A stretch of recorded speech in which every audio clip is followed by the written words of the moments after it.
हम्म आइए देखते हैं आज का हमारा जो नेक्स्ट टॉपिक है वो है ग्रामर में टेंस। टेंस मीन्स क्या होता है? काल। टेंस मीन्स होता है काल।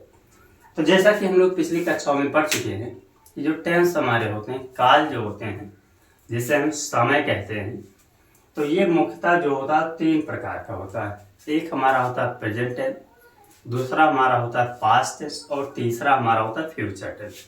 तो प्रेजेंट टेंस में जैसे कि हम जानते हैं कि प्रेजेंट टेंस में हम उन चीज़ों का अध्ययन करते हैं जो चीज़ें वर्तमान में चल रही होती हैं।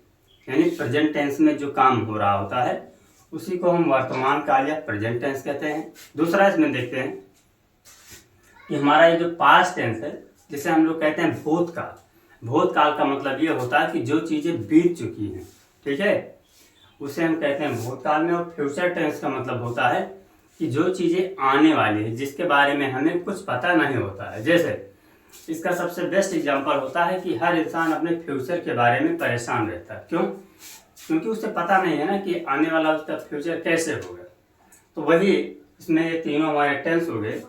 जिसमें एक एग्जाम्पल छोटा सा लिया जाए तो उसके थ्रू हम देखते हैं कि जैसे मान लिया एक एग्जाम्पल ले रहे हैं कि राम अपने भाई के साथ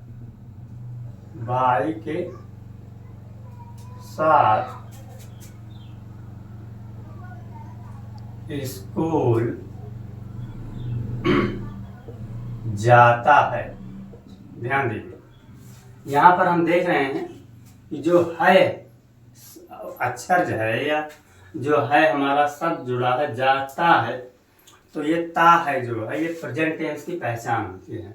और यहाँ पर ये बताया जा रहा है कि राम अपने भाई के साथ स्कूल जाता है, यानी कि वो स्कूल जा रहा है। ठीक है। दूसरा पास्ट टेंस में देखा जाए तो इसका पास्ट हो जाएगा हमारा कि राम अपने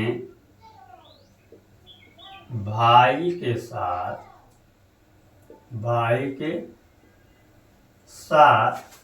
स्कूल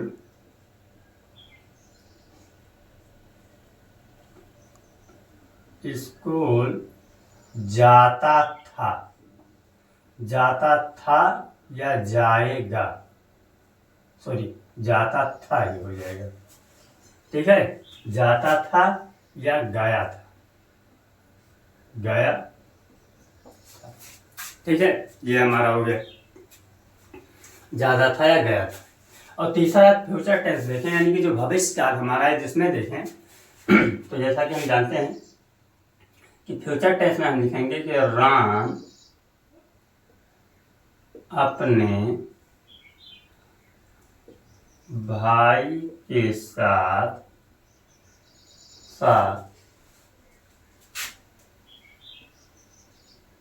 स्कूल जाएगा।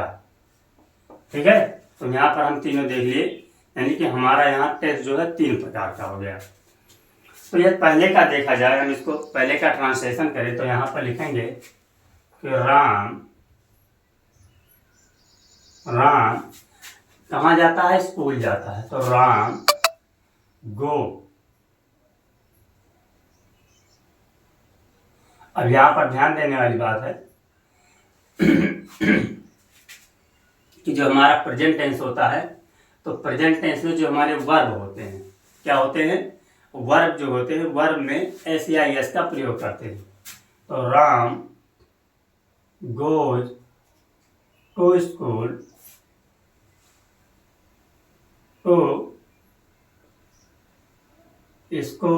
विथ किसके साथ? अपने भाई के साथ।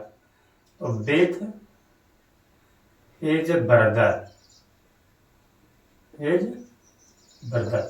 अभी एग्जाम्पल दे रहे हैं, इसके बाद में अभी हम इसकी पहचान और इसके नियम आगे देखेंगे। ठीक है, तो यहाँ पर हमने क्या देखा कि Ram goes to school with his brother, यानी कि राम अपने भाई के साथ स्कूल जाता है। तो ये हमारा हो गया प्रेजेंट टेंस। दूसरा हम देखते हैं पास्ट टेंस में कि राम अपने भाई के साथ स्कूल जाता था। तो यहाँ हो जाएगा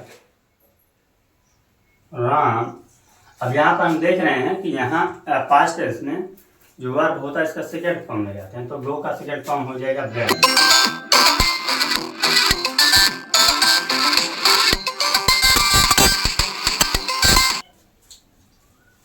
हाँ, अब ये प्रेजेंट टेंस के टाइप के बारे में बात करें तो जैसा कि हम जानते हैं प्रेजेंट टेंस जो होता है ये मोस्टली 4 प्रकार के होते हैं।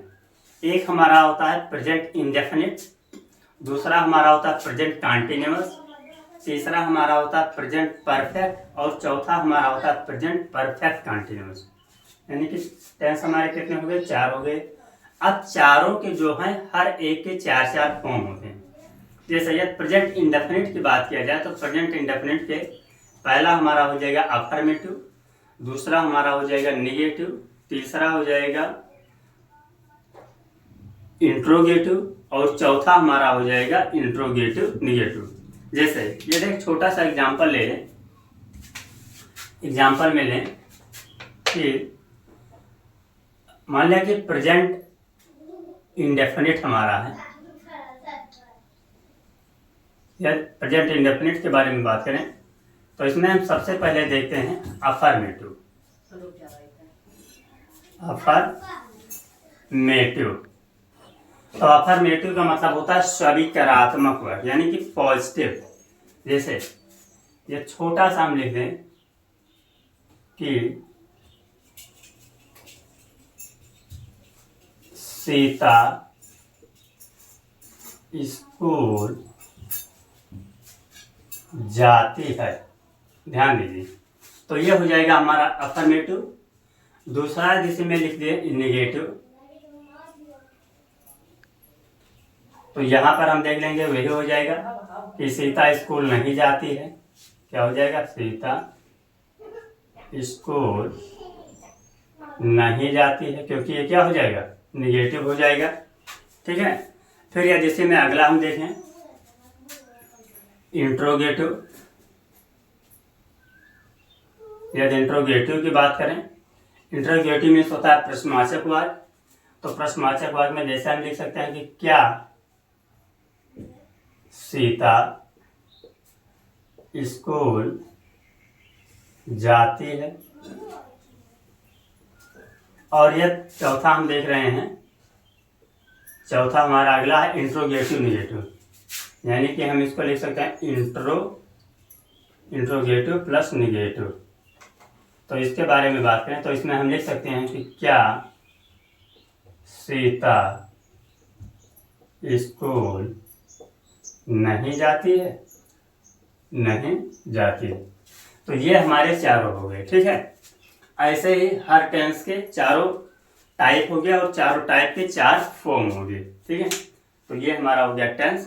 अब इस टेंस के बारे में थोड़ा इसमें और आगे हम देखेंगे कि कुछ, हाँ, अब इसके बाद थोड़ा हम और देखेंगे, जैसे कि हम अगली क्लास में पढ़ चुके हैं कि जो हमारे प्रेजेंट पास्ट फ्यूचर होते हैं उसमें कुछ वर्ड्स होते हैं। जैसे हम पढ़ चुके हैं कि इज, एम, आर, शायद, बिल।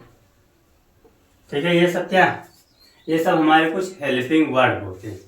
तो ये जो हमारे हेल्पिंग वर्ड जो हैं इन्हीं का प्रयोग करके हम लोग टेंस को आगे बनाते हैं। तो जैसे इसमें अब हम देखें हेल्पिंग वर्ड में, तो जैसा कि इसमें हम जानते हैं कि जो इज, एम, आर, यानी एम का प्रयोग होता है वो आई के साथ होता है। ठीक है। और आर का प्रयोग जो होता है वो बी, यू और दे के साथ होता है। और बाकी के साथ छोड़ करके सबके साथ क्या होता है? इसका प्रयोग ये किस में हो गया? ये हो गया प्रेजेंट टेंस में। फिर इधर हम देखें शैल और विल। तो शैल विल में जैसे कि जानते हैं आई और बी के साथ हम शैल का प्रयोग करते हैं, बाकी सभी के साथ हम क्या करते हैं? विल का प्रयोग करते हैं। ये हमारा फ्यूचर टेंस में हो गया। ठीक है। इसी तरह से मोस्टली हम लोग जो ग्रामर है उसमें इसका यूज करते हैं। ठीक है। तो यहाँ तक हमारा कंप्लीट हुआ। अब इसके बारे में थोड़ा और डिटेल एक्सप्लेनेशन करेंगे नेक्स्ट वीडियो में। ठीक है।